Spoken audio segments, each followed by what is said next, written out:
Hey, it's Atlas. Time to sharpen up. Let's get into it. Here's the part nobody tells you about burnout. Half of what 2026 Wellness says about it is genuinely correct, and the other half got quietly taken apart by 39 scientists this year.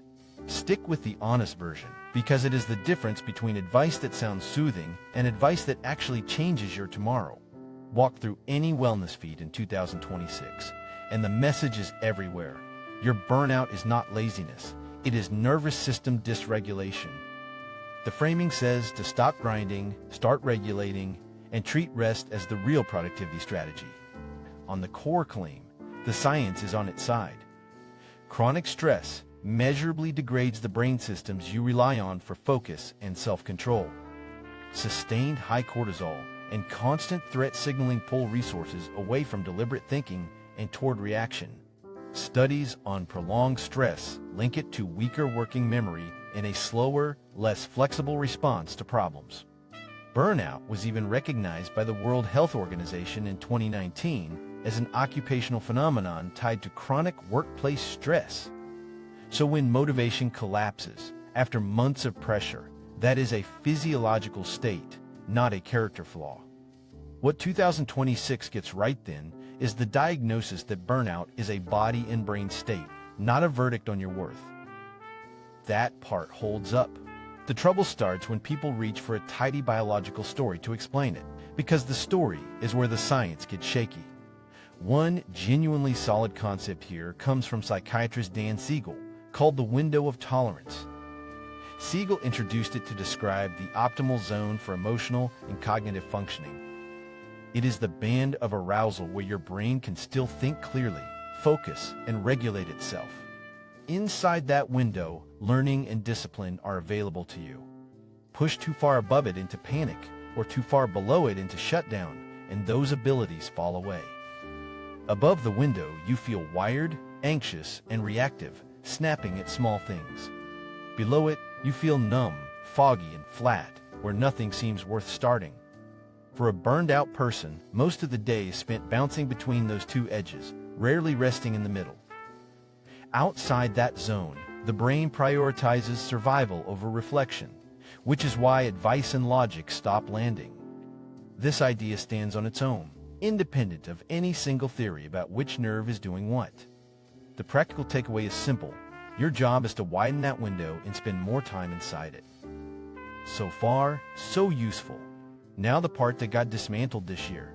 Much of the 2026 nervous system advice traces back to polyvagal theory proposed by Stephen Porges. It claims specific, vagus nerve branches switch you between safety, fight or flight, and shutdown.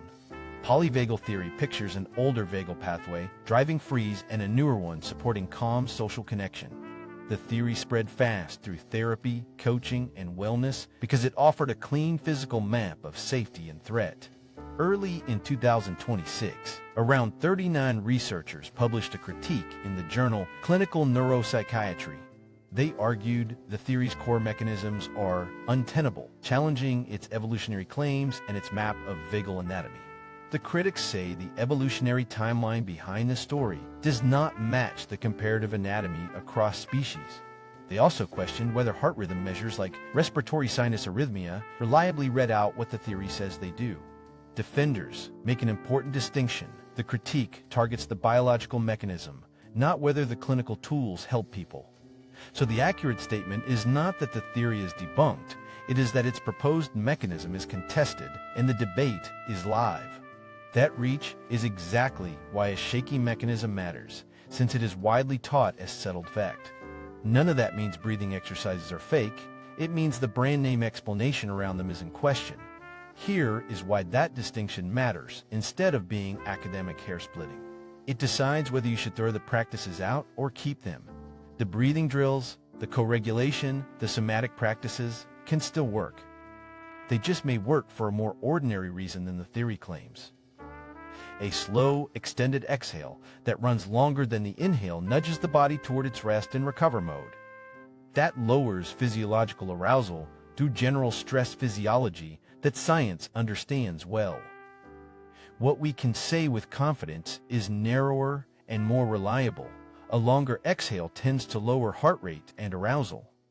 You do not need Porges' specific mechanism to be correct for a long exhale to calm you down.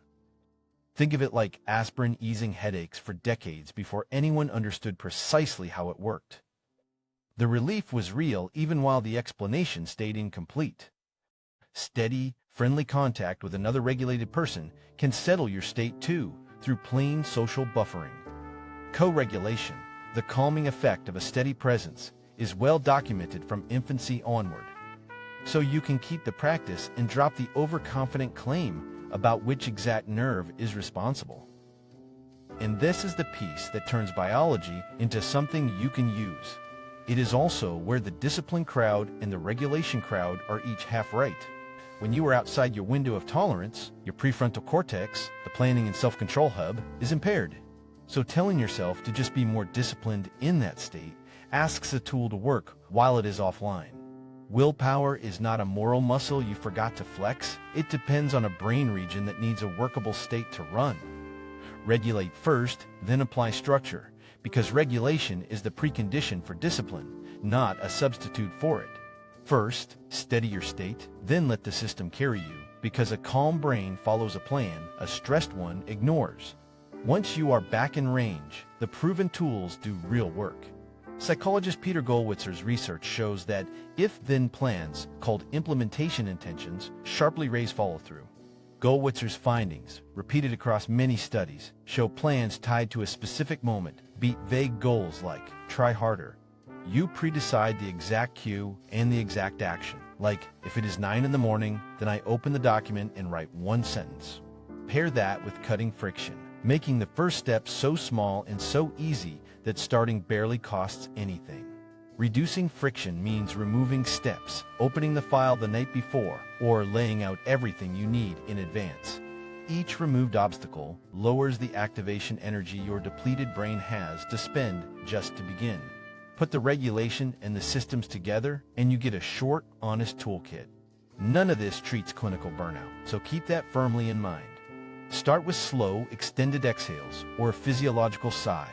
2 inhales through the nose, then 1 long exhale out the mouth. Anchor that sigh to a cue you already have, like the moment you sit down at your desk. Protect sleep and keep your timing consistent, because circadian regularity steadies the same system stress wears down. Light exposure in the morning and dimmer light at night reinforce the circadian rhythm that governs alertness. Single task on purpose, since switching leaves attention residue, a drag on focus documented by researcher Sophie Leroy. Write one if-then plan for getting back to work after a crash, so the restart is decided before you need it. Keep that restart plan to one tiny action, because the goal is momentum, not a heroic comeback. None of these are cures. They are conditions that make focus and follow-through more likely. These support focus and discipline. They are not medical treatment. So, the real story is not laziness, and it is not one magic nerve either. Chronic stress genuinely knocks you out of the zone where focus lives. So you bring yourself back with simple physiology, then let proven systems carry the load. Half right and half dismantled is not a failure of science. It is science correcting itself in real time. And if burnout has flattened your life for weeks, talk to a real professional, not a feed. Knowing it isn't enough. Go do it. Subscribe to Mindset Mechanics, and let's build that discipline together.